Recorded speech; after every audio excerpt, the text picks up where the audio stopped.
এয়া হৈছে ঐতিহাসিক জোনবিল আৰু ঐতিহাসিক জোনবিলত সমূহীয়াকৈ মাছ ধৰা পৰ্ব জোনবিল মেলাৰ উল্লেখযোগ্য এক পৰম্পৰা বৰ্তমান মুহূৰ্তত ৰাইজে এয়া মাছ ধৰি আছে আমি পৰিবেশ আপোনালোকক দেখুৱাইছো আৰু এই অঞ্চলটোৰ লোকসকলে জোনবিল মেলা অনুষ্ঠিত হৈ থকা এটা দিনত এনেদৰে সমিল মিলেৰে মাছ ধৰে সম্প্ৰীতিৰ এনাজৰীডাল নিকক কপিয়া কৰে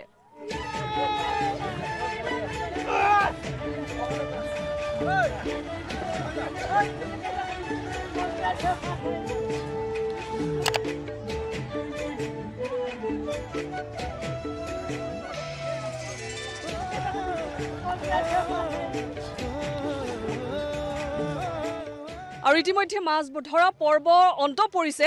কি মাছ পালে খাল মাছ কি কয় চাইনা মাগুৰ এটা পাইছো চাইনা মাগুৰ পালে এই বিলত মাছ ধৰা আচলতে এই দিনটোত আনন্দই সুকীয়া নহয় হয় হয় হয় আনন্দই সুকীয়া হয় এবাৰ মই আপোনাৰ ওচৰলৈ আছো কি মাছ পালে মই নাপালো এই দাদাজনে পাছে আপুনি কি পালে মই নাপালো মই প্ৰথমবাৰ নামিছো আমাৰ এইজনে আছে আচলতে মাছ পোৱা নোপোৱালৈ নহয় এই যে বিলত নামি আনন্দ কৰে সেয়াই আচলতে ভাল লগা নহয় নে সেয়াই ভাল লাগে হয়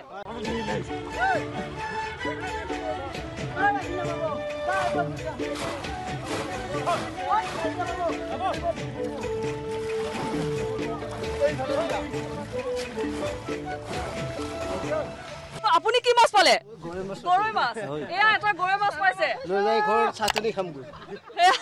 আৰু এনেদৰে আনন্দময় পৰিৱেশ আচলতে বিৰাজ কৰে আৰু মাছ ধৰা পৰ্বৰ অন্ত পৰিছে জোনবিল মেলাৰ কাৰ্যসূচী যিহেতু অনুষ্ঠিত হৈ আছে আমি পৰৱৰ্তী সময়ত পৰিৱেশ দেখুৱাই যাম ভিডিঅ' জাৰ্নেলিষ্ট পংকজৰ সহযোগত মই চিম্পী গগৈ বাতৰি বিভাগ ডিডি অসম